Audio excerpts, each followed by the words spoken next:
Over the past few weeks, I've received a series of messages from an email I don't recognize.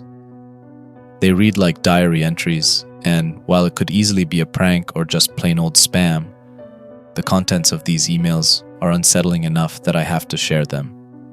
I'll transcribe the first few ones here, and you guys can tell me what you think. August 13th, 2020. Hey, it's Elle.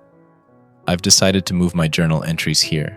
I know my parents read my diary, so it is better to keep them here. This small device is called a cell phone. I wonder what the words mean.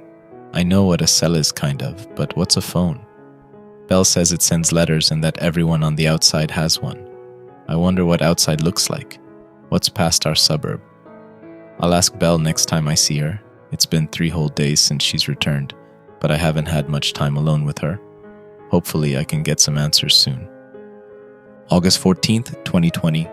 I didn't get to see Belle today. She wasn't at church today. And since it's a day of confinement, we had to stay at home after service. I still got to talk to her using this cell phone. I figured out how to send letters. I'm still figuring out a few other things. Anyways, Belle told me that she didn't show up to church because Father John said it wasn't necessary. That's the first I've ever heard of a family getting to skip church. Belle and her family are a lot of firsts, like she was the first to leave the neighborhood. Well, not the first, but the first to come back. The first were the Harrisons. They didn't leave willingly, though. I was 8 or 9 when a crowd of the neighborhood men escorted Mrs. Harrison and her children Kim and Callie to the southern exit. Yes, that one, on Nightshade Lane. She and her kids just stood a few feet away from the exit, looking back at the crowd, asking with her eyes if she really had to leave. When the mob grew impatient, they started pushing them towards the street beyond Nightshade Lane. That's when the Harrisons started crying, Mrs. Harrison in particular, begging to stay in between sobs. That's when the crowd started dragging the Harrisons, Dad amongst them, face full of rage. I pressed myself into my mom's dress, not wanting to see. I heard the sound of the Harrisons' cries growing fainter and fainter as they went further from the neighborhood. I think they were dragged away by force, but by who I still don't know, because when I finally looked, everyone was still there, everyone but the Harrisons. Mr. Harrison had hung himself the day before, so he was buried with the rest of the dead in the woods behind the church. In the following days, I heard the adults talking to each other in hushed voices, saying that they shouldn't have made Father John angry. If only they hadn't disobeyed him, then they could have stayed. To this day, the Harrisons haven't come back, and I still don't know what they did to make Father John and the adults so angry. The event only brings into question how Belle and her family got permission to leave and return. I was terrified of reliving what happened to the Harrisons, but Belle assured me that it was only temporary, a vacation. Belle was gone for a month, 4 weeks straight of worry before the news of her return eased my fears. We didn't get the chance to talk much, but she slipped this cell phone into my hand when our parents weren't looking, and said to keep it hidden. Through it, she sent me a letter today, asking me to round up the gang and meet her in the woods tomorrow. I won't lie, a tight wad of churning anxiety has settled in my stomach in anticipation of our meeting. August 15th, 2020. More questions than answers. That's all I got from our rendezvous at the woods. I brought everyone there, Caden, Colt, and Juniper. Belle wasn't at the tree line where I expected, so we went deeper into the forest towards the western exit. Belle liked the exit because it was mysterious, and the smell of burning cedar wafted in from the other side. The woods also gave us good cover, so it was closest we had ever gotten to one of the 4 exits. You can see large trees in the roofs of distant houses beyond. Mulberry Street is the name of the road that takes you to the western exit, but people avoid it since there's not much around. We found Belle leaning against the westernmost section of the border wall, the western exit about a few yards away. The worn and weathered moss-covered bricks spoke of how old the wall was. "We shouldn't be this close to an exit," Juniper whined. The whole group ignored her and instead was focused on asking Belle all sorts of questions. "What's it like out there?" asked Caden. "Are there any people?" asked Colt.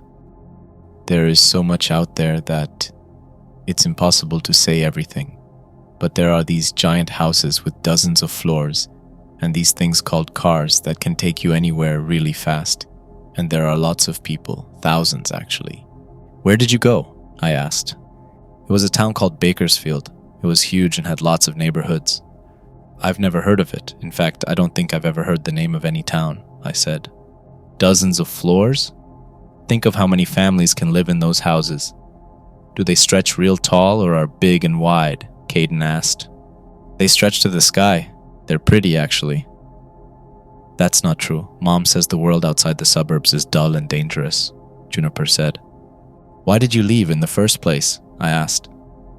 Dad says a girl only turns 16 once, so it's gotta be special. They asked Father John for permission to leave for a bit, and he agreed. That's not true. Mom said that you made Father John angry because you didn't want to be part of the fall festival. So your family left, and when they couldn't handle the outside world, they came crawling back, begging to be let back in, Juniper blurted out.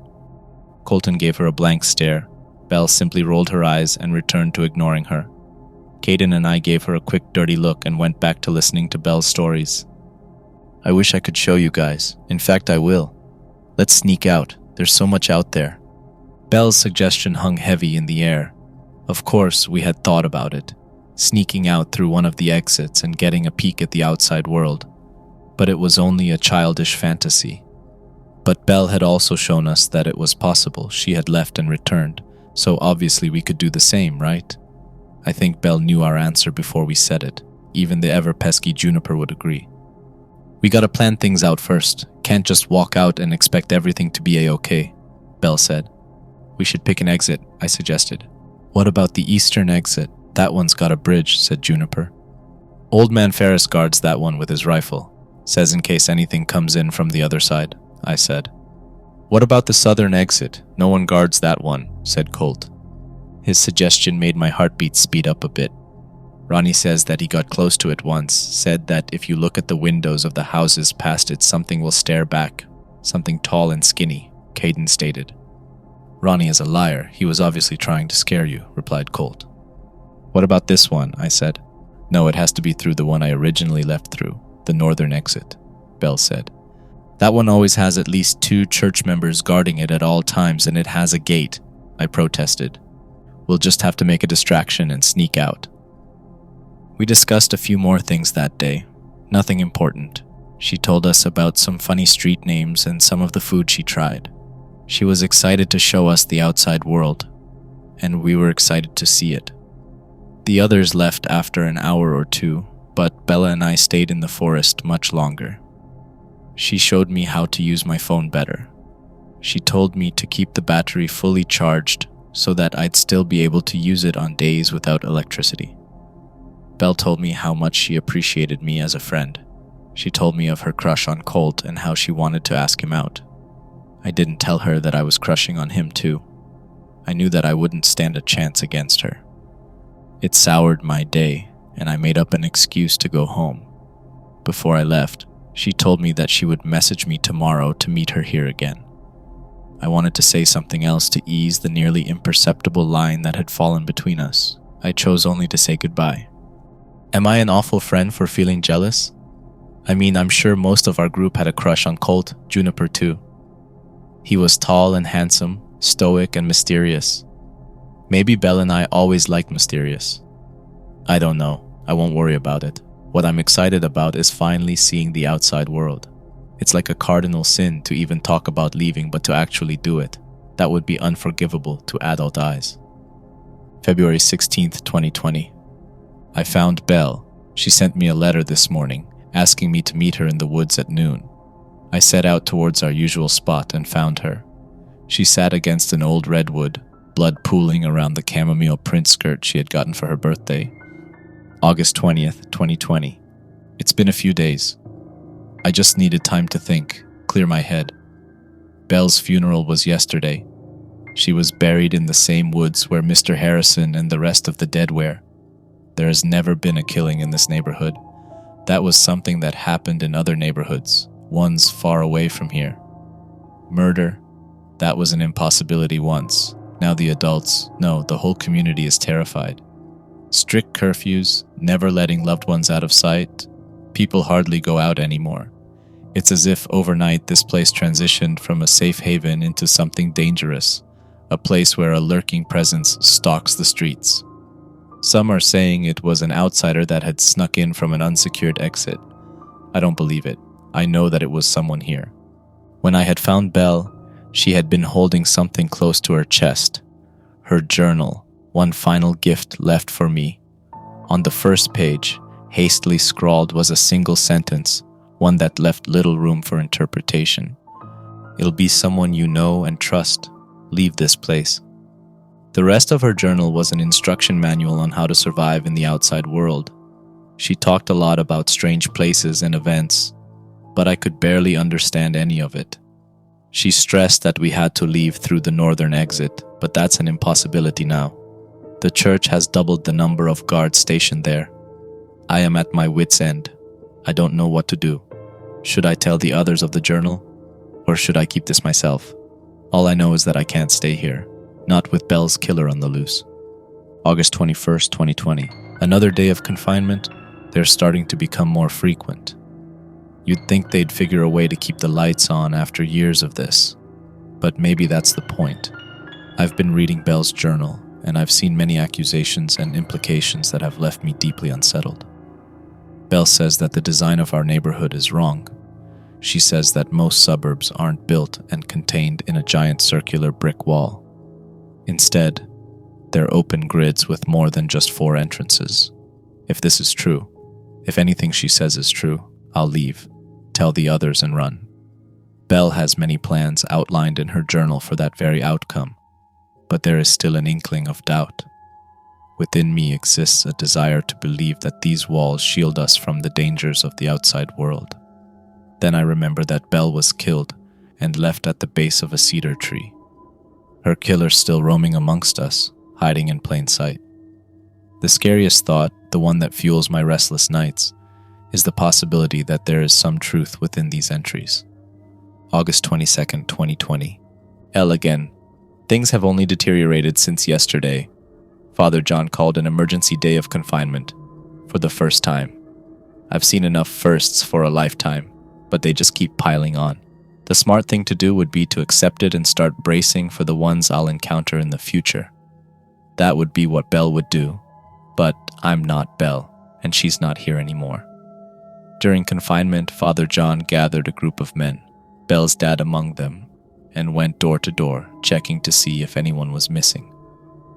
If I had to guess, it was to see if anyone was willing to break the rules, painting them as suspects.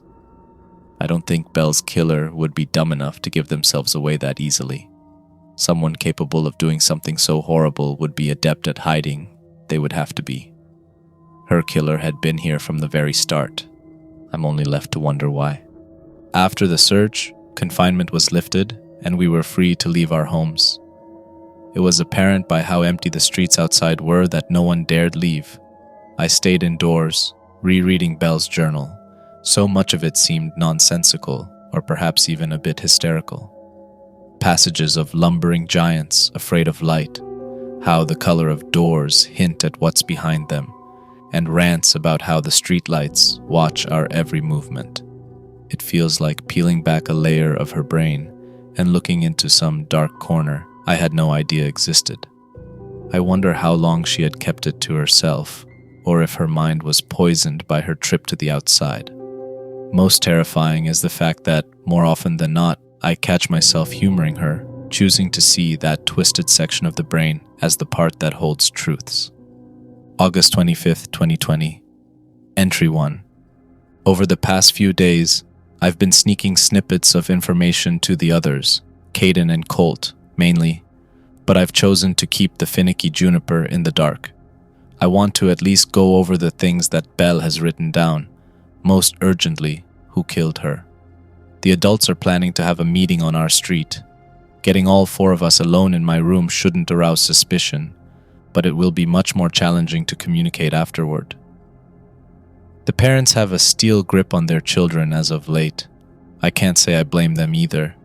If only the others had cell phones, so I could send all this information over a letter. I've got to go now, but on a final note, I think I'm going to avoid the streetlights as much as possible. Entry 2. The meeting with Caden, Colt, and Juniper went far smoother than I had anticipated.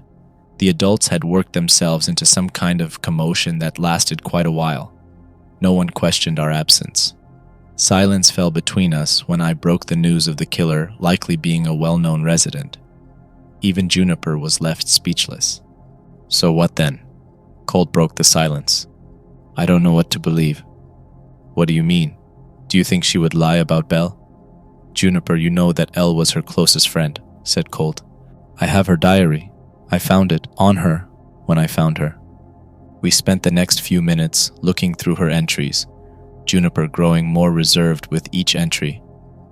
What could any of this mean? You know what she's implying, right? Asked Colt. Do you think that maybe her trip made her a bit nutty? Asked Caden. I've considered it, but I'm not sure. As long as the possibility exists that a single entry is true to exist, I think we owe it to her to see it through the end. I think there's truth in it, said Juniper. What do you mean? You're usually the first one to protest and accuse. What's changed this time? It's just the part about the doors and the colors. I've heard it before. My dad once told me when I was little to watch out for the colors of doors. He said some aren't meant to be open, especially if they're red, green, or black, Juniper answered. I flipped back the page that discussed doors and the meanings of their colors and read it aloud. There will come a time when you'll need to start looking through houses and rooms for supplies. It's important that when that time arrives that you carefully examine the color of the door. The color of the door can be a warning, an indicator of what lies beyond its threshold. Here's a list of colors and their possible meanings. An unsullied white door means it's probably inhabited, though not usually dangerous. I would stay away from them. If the color is brown or a faded white, then it's entirely safe. Green means hunger. Whatever lies beyond it hungers in one way or another. Stay away if you don't want to feed it. Gray means life. This could be a curse or a blessing, so I'd recommend playing it safe and avoid this one. Black means death, never good, so you should never open them. Blue means an exit. It's never to the same place. I'd recommend these only be used in emergencies. Red, bright red is the worst door you could ever hope to encounter. If you even so much as see a red door, run. Sometimes something can come through it. Why would Belle write something like this? Asked Caden. Juniper was pale and wide-eyed. She gulped before she spoke her next words. Did you guys notice the colors of all the doors here? Yeah, they're all brown except for the church doors, Colt said. Now I was the one pale and bug-eyed. I croaked out the rest in a hushed wheeze as if speaking it too brashly would magnify its weight. The church doors are bright red. August 26, 2020. I don't think anyone left unconvinced yesterday. If Juniper was vouching for her, then it solidified that Belle was onto something. The precarious situation I had found myself entangled in called for some measure to ensure my safety. I shuddered thinking about going the way the Harrisons did. I want to prevent something like that from ever reoccurring. I keep my cell phone and charger on me at all times, and I've strapped Belle's journal to my hip. I've set plans to scout out the 4 exits, just in case we ever need to leave at a moment's notice. We have the right one chosen. I've come up with a way of communicating with others without bringing too much attention to ourselves. Colt and Caden are across the street from Juniper, and I can see Colt's bedroom window from her backyard a street over. If I leave my lights on past 7 with the curtains half drawn, that means it's safe to come over. If I leave the lights on with the curtains completely open, that means to meet in the creek in the eastern quadrant. Anything else means stay put. Colt has the responsibility of mimicking my curtain's state to keep Juniper in the loop. I find it quite ingenious, though I haven't gotten the chance to use it. There is one last card left in my deck, but this one relies on a bit of luck.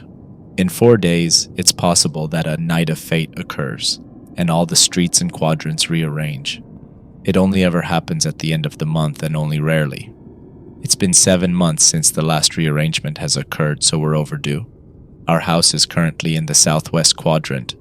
If our street is shifted into the northeastern quadrant, it would be perfect. But things rarely line up like that. Regardless, the change happens overnight when everyone is asleep. We should be able to use the confusion of the event to our advantage. Wherever we arrive, we should scout the nearest exit. Worst case scenario, we end up near the southern exit. Whatever happens, I'm content biding my time until the opportunity presents itself. September 1st, 2020. It happened overnight. The streets shifted around and settled in new locations. Colt and Juniper ended up on the same street as mine, and Caden ended up a street over. Unfortunately, the worst has come to pass. My house now resides on Nightshade Lane. The southern exit is right down the street. I can see past its boundary, beyond the wall into the adjacent neighborhood. Like the other neighborhoods visible from ours, they were uninhabited. But there was something wrong. These houses looked far more barren and dilapidated. The yards are overgrown, and the trees have gnarled and twisted into nearly unrecognizable forms.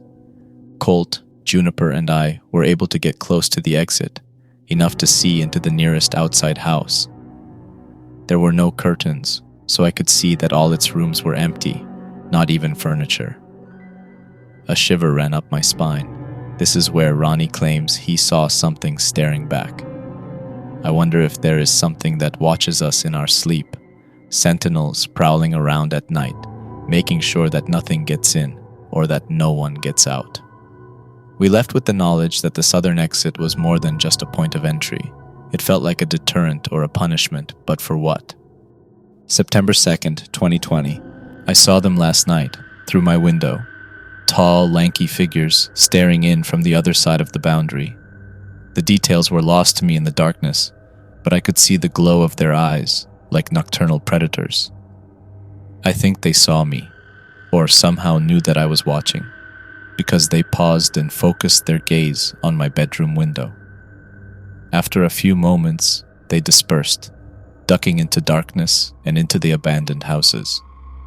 I could see that even while moving away, their eyes were trained on me the whole time as if moving backwards. I tried imagining the forms they had to take for such a feat, and conjured images of tall, egret-necked things. Something with limbs contorted in ways that made my stomach ache. And then I thought, what if there's a central core? Something like an amorphous blob with tendrils that reached out. Tendrils with eyes that could see in the dimmest of nights. Belle had sketched things like those, but there was a lack of context that accompanied the sketches, as if done quickly, too fast to write down what they meant. I'm beginning to have second thoughts about digging deeper into what's hiding in these suburbs. But I don't want Belle's death to be in vain. She knew something was going here, something vile and corrupt. I think she was targeted because of what she knew, which means that now I've marked myself and all the others to suffer the same fate. It's this fear that keeps me pushing towards some answer or solution. Until then, I'll be writing to you, Belle. I know that you won't ever read these, but I'd like to have this one escape. It's been a few days. Making sense of these last few entries has been difficult. I waited a few days in hopes of receiving more emails to make sense of what's going. I did, but unfortunately, nothing is cleared up. Instead, more questions are created, and the implications are chilling. I'll split the last batch of entries across 2 posts to give me time to process before I transcribe the last half. I hope that you guys can glean some time amount of closure, but I doubt it. If anyone has any theories of just what the hell is going on, I ask you to let me know. As of now, I chose to think of these emails as nothing more than fiction for my mental health. However, as Elle has said many times before, the fear of this having any truth keeps me awake at night. September 2nd, 2020. I wasn't the only one that noticed the tall beings peeking in from the other side. Colt and Caden saw them too, and Juniper claimed that her parents told her to keep her curtains drawn in the night whenever they resided in the southern end of the neighborhood. My house has shifted towards the southern quadrants before, but never close to the south exit. I wonder if the long-term residents here knew about them, and why they choose to keep it to themselves. I know that Juniper's parents are heavily involved with the church. Maybe they know more than the rest of the residents here. All I know is that there have been a startling amount of parallels between Belle's journal entries and occurrences that can't be a coincidence. Whatever the case, we've already made up our minds. We'll try to escape this place by the end of the week. The south exit is out of the question. Something malicious stalks the other end, waiting for anyone that dares get close enough. The north has also been eliminated, though Belle stresses it as the only viable option. The amount of guards stationed there makes it impossible to get near it unnoticed. That leaves only the west and east exits. We've made plans to sneak out tonight, scout both ends out. I'll update tomorrow if I get the chance. September 3rd, 2020. Last night was terrifying. I feel like a noose is tightening around our necks. I remember learning about the fate that awaited blasphemers in the days of old. The scenes of half a dozen dangling bodies depicted in the church's stained glass murals. I shudder at the thought that in the future, a new mural will show the swaying bodies of Colt, Caden, Juniper, and I. We left at midnight. With as light-footed as possible, we jogged down the street towards the east, avoiding the eerie orange glow of the few streetlights around. The night draped a new veneer over the suburbs. Everything seemed much more sinister under the moonlight. Strange shadows warped, twisted, and snaked along our path as we moved from street to street. When we finally arrived at the eastern exit, crouched and hidden by the small bride stretched across an even smaller creek, we saw Old Man Ferris asleep, rifle in hand, on a rocking chair. The suburbs beyond the threshold of the eastern exit were lit under dim streetlights and occasional porch light. It's worth noting that this was the first time I had seen outside housing having any lights or even signs of being inhabited. Not wanting to wake Old Man Ferris, we made our way to the other side of the suburbs towards the western exit. The southeastern quadrant had always been unnerving, its tall redwoods acting like natural walls. As the streets wound deeper into the other end, they formed an impenetrable tree labyrinth. The thick tree canopy always cast it under shadows, and on this night, only small beams of filtered moonlight illuminated our path. We were trying to avoid streetlights, so we walked in forested space between each street. The sharp angles, unnatural angles of the houses surrounding us on both sides were like monoliths that we had to avoid at all costs. As we passed the church across the street, on the edge of the northwest quadrant, I saw Caden and Juniper visible shudder at the sight of its bright red double doors. Colt made an unwelcome comment about how he thought he saw its doorknob jiggle. We could have gone behind the church, through the woods, but I refused to go near that place ever since Belle's murder. When we finally hit the edge of the wall, we followed its curve until we stood in front of the exit and knew that the choice of which one to use was cemented here. Closer than ever before, we looked at the world beyond it. There was no one around to stop us from leaving right then and there, but the air here was thick with something malevolent. "You smell that?" asked Caden. "It's stronger at night, the smell of burning wood," I said. "The doors are white, the ones I can see anyways." "Juniper, do you believe that there's something living behind them?" asked Colt. "I can see a few chimneys. What if that's where the scent is coming from?" said Caden. I stayed quiet. Knowing the implication, it was decided that under no circumstances would we use this exit. East it would have to be, but there was still the obstacle of Old Man Ferris. The trek back home was done in a different kind of silence, something both somber and charged with excitement. By the end of this week, we would finally be free of this place. I was so excited I didn't even bother to freak out about the towering sentinels peering over the wall and into Nightshade Lane. September 3rd, 2020. Father John is on to us. I know it. He dropped strange hints and thinly veiled threats about the fate that awaits those who dare betray the community. He went on a sermon about the origins of our little community, about how much the elders had sacrificed to find this little slice of paradise. He claimed that to be free of the world around us was nothing less of a blessing. If only the youth knew of the degeneracy we escaped, the deals we made, Maybe they wouldn't work so hard to undermine us. It upset some of the parishioners that the first service since Belle's death would take such an aggressive tone. I tried my best to ignore it, knowing that soon I would be free of this place. I could tell by how Juniper wrung her hands that she was having second thoughts. I have to talk to her soon. Until next time, L. September 4th. Today it happened. I don't know if it was the worst day of my life or the best. I awoke to Father John in our living room, talking to my parents. I was called over when they noticed me, and Father John proceeded to ask me a series of incredibly vague questions. What have you been up to these past few days, El? Just trying to cope. Have you been contacted by anyone you would consider dubious or untrustworthy? No, Father, everyone here is upstanding. Otherwise, they wouldn't be here. So, you have been listening to your lessons but not close enough. The elders are the only ones that you can trust, El. They are truly incorruptible. The rest here are vulnerable to outside persuasions. The residents are to strive then to be as upstanding as possible, lest they risk being expulsed. Why did you let Belle and her family leave? The Mullahans had committed the sin of coveting to the outside world. I let them see what awaits beyond these walls. When they saw the truth, they came crawling back, begging. Being a man of forgiveness and unquantifiable love, I accepted them. What's out there, Father John? Nothing of value to you, child. Now run along. I beg you not to make the same mistakes as Belle. The mention of Belle, the use of her to threaten me, it sent a white-hot fury through me.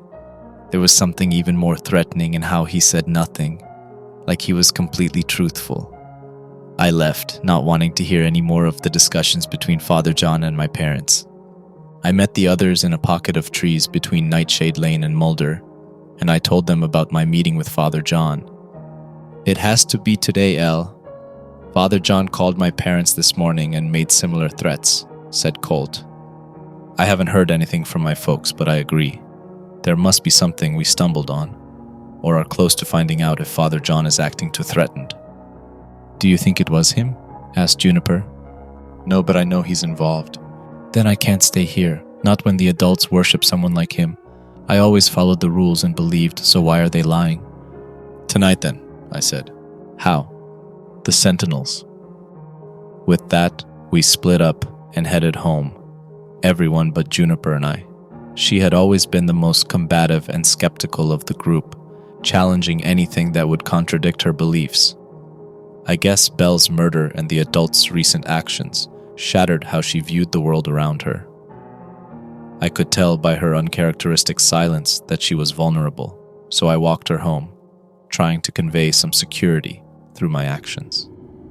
She squeezed my hand before she left, and we both knew that we could trust each other. At 11 p.m. on the dot, I turned on my room lights and opened the curtains halfway. From my second-story window, I watched Colt and Juniper do the same, letting Caden know that it was time. With a jolt of excitement and fear, I bolted down the stairs and out the front door before anyone could stop me. I was met by Colt and Juniper outside and would later join Caden on our run towards the southern exit. I saw them standing tall, watching over the wall. I gestured with a hand for them to approach. As if all they needed this whole time was an invitation, they stretched up towards the sky, morphing into towering giants. We turned and ran, not wanting to see their real forms. I felt the vibration of their footsteps and knew that they had stepped over the wall into the suburbs. I saw a few houses light up, but I didn't pay them any attention. I was focused on leading them towards Old Man Ferris. By the time we had reached the eastern exit, the whole neighborhood was aware of some commotion. Everyone, including the old man. He made a sound between bewilderment and fear, doing nothing to stop us as we ran. He raised his rifle at the creatures and fired off several shots. As I was about to cross over onto the other side, I looked back and saw a slithering, multi-limbed thing form and reform its body into abstract shapes. In the distance, I saw more of them, wrapped in shadow. It was hard to make out, but I swore that some of them, with their many appendages, carried entire houses, With one last instinctual prayer, we ran through and crossed over into a new world. The neighborhood immediately beyond our suburbs was run down and abandoned, with no immediate signs of life. The streetlights flickered constantly, the lawns were dry and dead, and the houses were small, paint peeling in long curls off the cheap wood planks. "Wow, this place is a dump," said Caden. "I wonder what happened here. Where are all the people?" asked Juniper. "We have to find a place to settle down for the night," said Colt. We walked farther into this new suburb, purposefully taking the most winding path possible in case someone would come looking for us. On the street named Callingway, we found a sizable moss-covered brick house, the faded brown door signaling to us that it was safe to open. The inside was barren of furniture, like it was built to be abandoned. Colt has taken the lead and collected branches of wood panels from houses, and dried grass to start a fire in the chimney. So, by the warm glow of a fire, we found enough comfort to fall asleep on foreign floors. When I wonder what awaits us, I feel a mixture of fear and excitement. I want to see the dawn of a new day, but I fear where we'll end up. I want to start by saying that this entire experience has been uncomfortable at best and harrowing at worst. I don't know these entries' purpose, if this is a joke, an elaborate marketing scheme, or, most distressingly, real. I want to warn you that this last collection of entries is baffling. I can only hope that if there's any truth to be found in this entire saga, it's in its fleeting moments of peace. September 5th, 2020. Our first day outside the suburbs we grew up in was strange, to say the least. We wandered around for hours before seeing any notable change. The houses transitioned from old and run down to strange concrete dwellings, stripped of any identifiers. They were all uniform, no way to distinguish one from the other. Most unsettling was that they all lacked doors. Belle hadn't mentioned anything about these strange structures. As I recall, she said that if you walk far enough, you'll eventually reach a city or town. I've read about them before, but I had never seen one in person. Supposedly, all you have to do is follow a main street, but the ones we've followed haven't led to anything resembling a city. The evening is approaching, so we'll keep moving until we find a place that's more comfortable to sleep. September 6th, 2020. Last night something followed us. After we found our way out of yesterday's labyrinthian concrete suburb, we reached something a bit more familiar. The houses here were perched atop hilly streets, and they looked well kept and lived in, dense but well-trimmed shrubs and trees boxing the borders of most homes. We knocked on a few of the doors, and when no one answered, we picked the nicest place and broke in. This house was different from the others we had seen because it was fully furnished and even had beds. By the time night had fallen, all four of us had gathered mattresses in the master bedroom and had laid down on them, ready for sleep. I slept for a few hours before I was awakened by a concerned Colt. He whispered. I heard someone knocking on the front door. What do we do? I whispered. Colt only put a finger to his lips and hushed us. A series of quick, sharp knocks rang out as he did. We followed him downstairs and out the house's back door, jumping a waist-high fence into the backyard of an adjacent home. It was dark now, and the lack of streetlights made it hard to navigate. As my eyes struggled to adjust, I thought I heard Juniper say that the door was an immaculate white, as if that explained what we had just experienced. We eventually found our way onto a road that went into a patch of forest. As we stepped into it, I thought I saw movement from behind us. I couldn't make out anything like shape, but I did pick up a slight change in the darkness, as if something shifted its weight and orientation. Once inside the forest, we walked a mile or so. The hill-perched houses looked down on us from only a few hundred yards away. We huddled together under a large tree and fell asleep. In my last moments of consciousness, I saw something shift again. In the light of a dim moon and starless night, I saw something watch us from a dark corner. September 7th, 2020. I awoke this morning, tired and sore. Caden complained about his back pain, and Juniper thought she would never recover from her soreness. To his credit, Colt remained ever stoic. not even showing obvious discomfort. It was here, underneath the canopy of a sparse forest, that we reread select entries from Belle's journals. After a particularly unsettling passage about the dangers of catching the attention of a stalking presence, we came across a recommendation to travel at night. The simple explanation was that it was too dangerous to let one's guard down at night. So without much discourse, we settled on resting during the day and trekking through the maze of suburbs at night.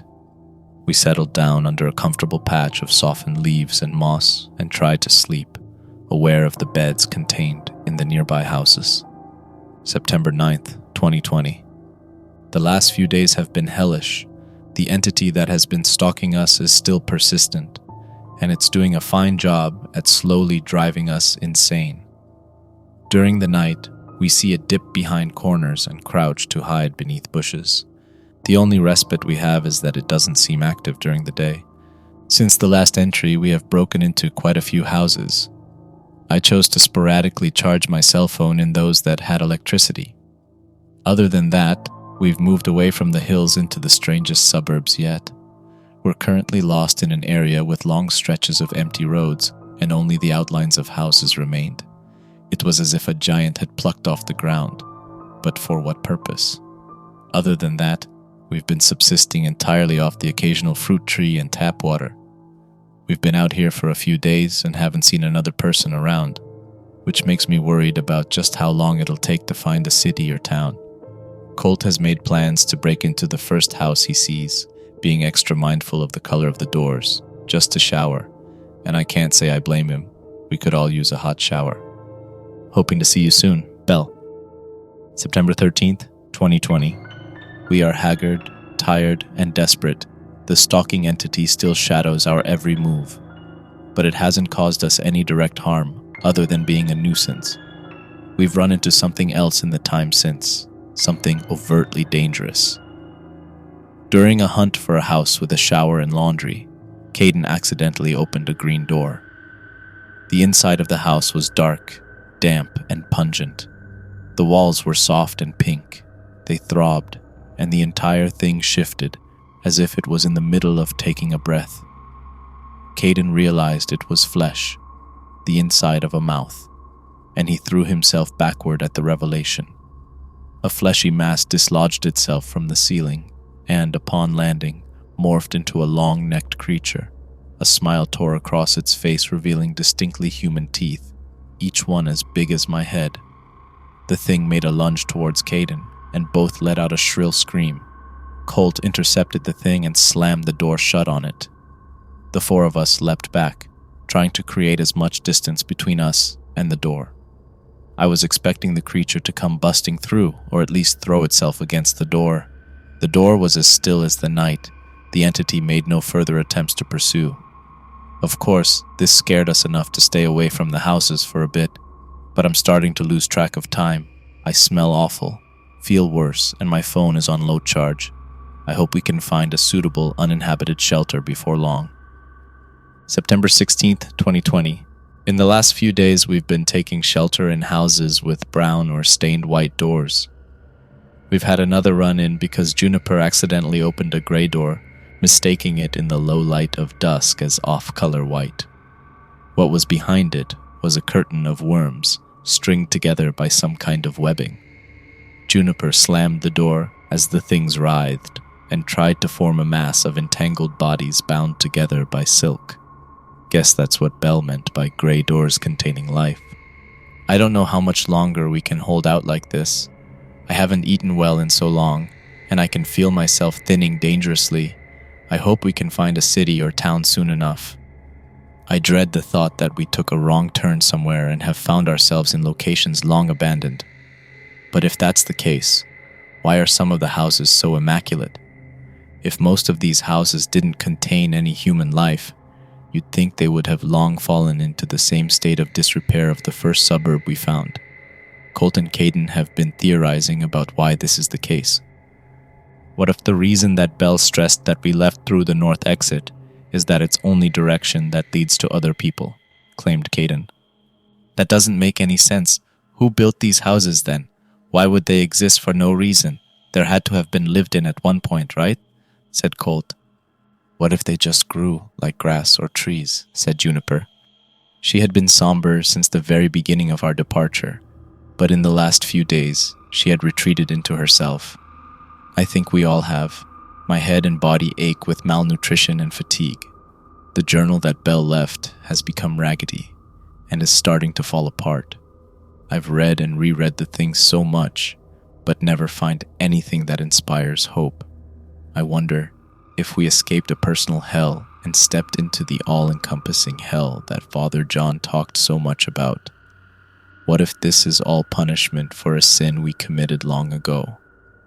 I sit watching Caden and Colt argue back and forth on what to do next. Caden has hardened into a person willing to challenge everything if he thinks it'll benefit him. Colt tries to keep the calm persona intact, but I can see the signs of his stoicism starting to splinter and crack. Some days, I've even heard him murmur to himself how much he hates this and us. Juniper barely makes an effort to do anything more than the minimum required for survival. I don't know if this is the end, or if something else awaits around the corner. Possibly for the last time. L. Note that after this entry, things went silent for the most prolonged period I have ever experienced. That was until 2 days ago. Below is the final entry made by L. 2020. Caden and Juniper are either dead or lost. I don't know if that distinction matters anymore. Unknowable days after my last entry, we ran into an impossibility in a world filled with impossibilities. It was a dark night, and we were walking down a long, winding road, a series of houses on one side and open woods on the other, when one of the branching streets shot up into the sky. Our eyes followed it up as it twisted into and contacted into a tangle of streets and houses suspended hundreds of feet in the air. There were whole houses, parkways. It was all a maddening tangle, an entire suburb in the sky. We were so distracted by the spectacle of it all that we didn't notice that the house closest to us had a dim porch light illuminating a dark red door. We heard it first, the slow creak of a door opening. In all the time we've spent here, never have we heard that sound made by someone or something that wasn't part of our group. We turned to face it, a dark figure, humanoid figure, limbs twisted into cruel angles. It unraveled itself in every sense of the word, its limbs falling loose and dangling down the floor, skin from its body unrolled into long, spiraling ribbons of coal-black flesh, leaving the sinew and muscle underneath exposed. At its center, a cavity, a black abyss, dilated and opened wide, and a long flesh tendril shot out at incredible speed, whipping Caden across his chest and face with enough force to send him flying back. That's all it took for the rest of us to run. Juniper was unlucky enough to turn down a street alone. The thing turned to face her and violently lashed its whip around. The sound of each powerful crack reverberated in the still night air. I wanted to run after her, but a pair of surprisingly strong arms lifted me off the ground and threw me through a house with a blue door before their owner stepped in. On the other side was a field of flowers bathed in moonlight, awaited. Poppy, I think. Colt and I laid on the ground, exhausted and on the verge of passing out. In the distance, beyond the field, I saw more houses. From the corner of my eye, I saw movement. The entity we picked up a while ago was still stalking us. The force of the throw and fall had knocked Belle's journal from my hands, and its front cover tore open when it hit the sharp end of a boulder. Inside I saw a folded-up note I had not seen before. I snatched it and unfolded it and read through it. The words haunt me in ways I can't begin to articulate. That was last night. It's morning now. Colt is beside me, taking shallow, labored breaths. I don't think I'll make it past tonight, so just in case, I'm going to write down Belle's final entry.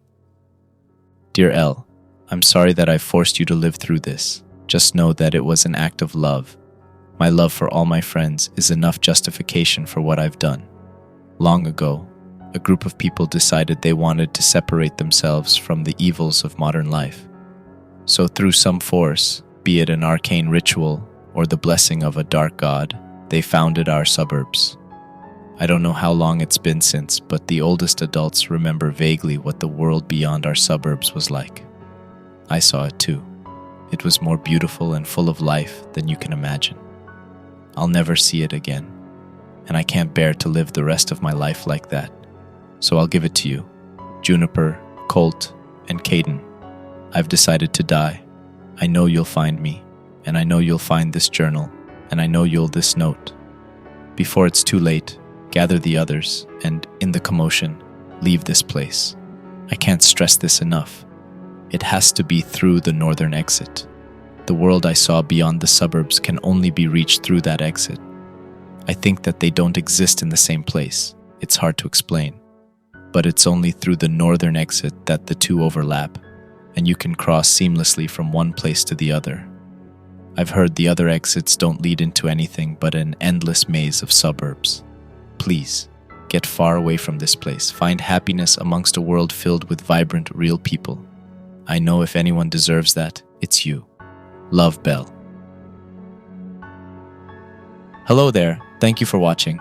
This story was a bit more slow-burning and mysterious. Please let me know if you would like to hear more stories like this one. If you want a similar story, check the one on screen. Lastly, if you've enjoyed the video, don't forget to like and subscribe.